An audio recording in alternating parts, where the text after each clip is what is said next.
পরিণত করে নিব।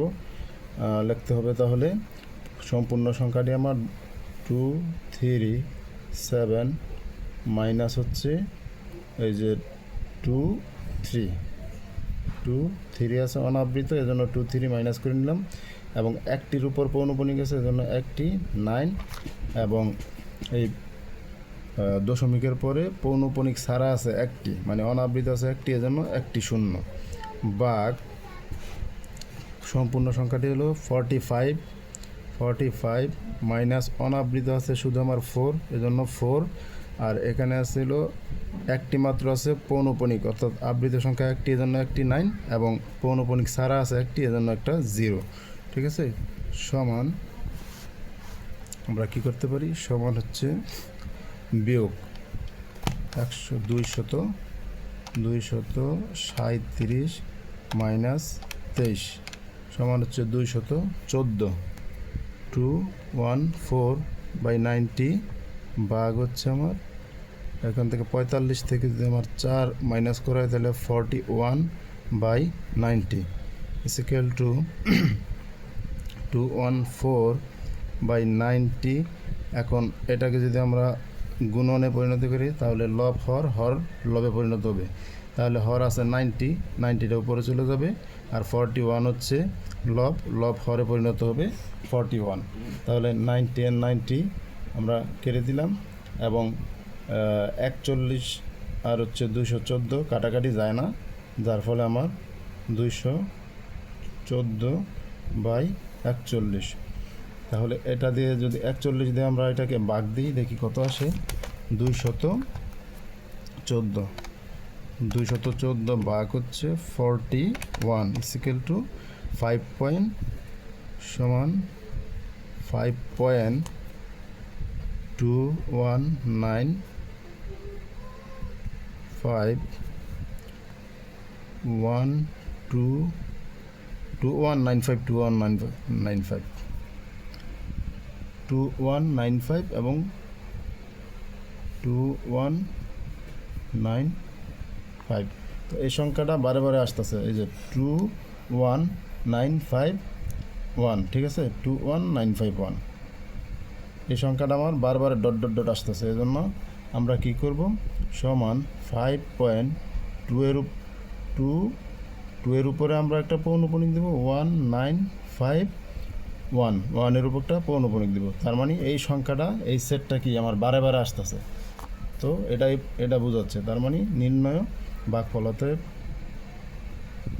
নির্ণয় ভাগফল সমান হচ্ছে এটাই কি আমার উত্তর। ঠিক আছে, তো আমরা এখন ঘ নাম্বারে যাব। ঘ নাম্বারে আমার কি আছে, 1.1 পৌনঃপুনিক 85 পৌনঃপুনিক, ঠিক আছে। তারপরে ভাগ 0.2 পৌনঃপুনিক 4 পৌনঃপুনিক। এটা আমরা ওই অঙ্কের মতো শুরু করি, সাধারণ ভগ্নাংশে পরিণত করে নিই। এটা হচ্ছে সম্পূর্ণ সংখ্যাটি আমি প্রথমে লিখে নিলাম 1185 মাইনাস, যেহেতু শুধু 1 আছে আমার অনাবৃত, সেহেতু -1, আর 9 আছে আমার, তিনটাই যেহেতু আমার এখানে পৌনঃপুনিক সংখ্যা, দেখতে পাচ্ছেন তিনটাই আমার পৌনঃপুনিক সংখ্যা, অর্থাৎ আবৃত সংখ্যা তিনটা, এই জন্য 3টা 9, এবং দশমিকের পরে কোনো অনাবৃত সংখ্যা নেই, সেহেতু কোনো শূন্য এখানে আমাদের বসাতে হবে না। ভাগ এখানে আছে আমার 24 সম্পূর্ণ সংখ্যাটি, এখানে কোনো অনাবৃত সংখ্যা নেই, সেহেতু কোনো মাইনাস হবে না, -0 বা নাই আর কি, 0 না করলেও তো হয়। ঠিক আছে, এবং পৌনঃপুনিক আছে 2টির উপর, এজন্য 2টি 9, কোনো অনাবৃত সংখ্যা নেই, সেহেতু কোনো 0 নেই। ঠিক আছে, তাহলে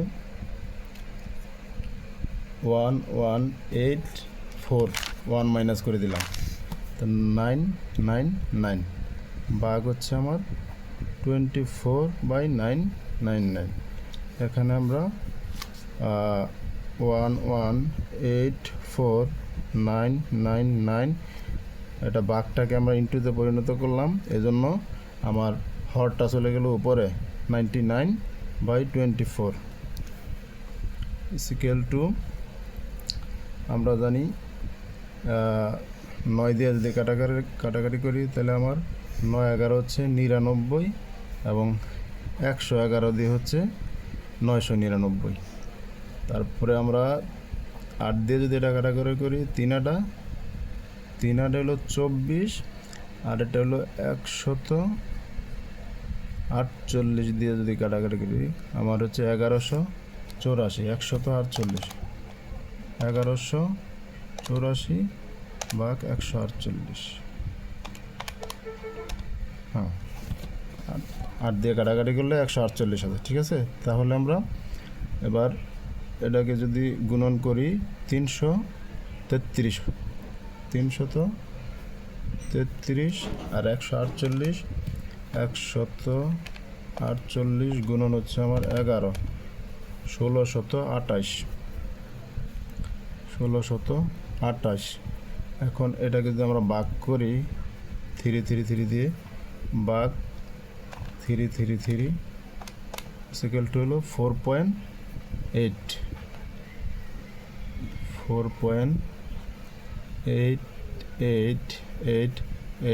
চলমান, ঠিক আছে। যার ফলে আমরা সমান লিখতে পারি 4.8 পৌনঃপুনিক, অর্থাৎ পৌনঃপুনিক হলো আমার এই সংখ্যাগুলো ডেকে গেল, আবৃত করে দিলাম, যেহেতু একই রকম সংখ্যা সেহেতু আমরা পৌনঃপুনিক দিয়ে দিলাম। অতএব নির্ণয় ভাগ ফল সমান 4.8 পৌনঃপুনিক। এটা হচ্ছে আমার উত্তর গ নম্বরে। তাহলে হ্যাঁ, আজকে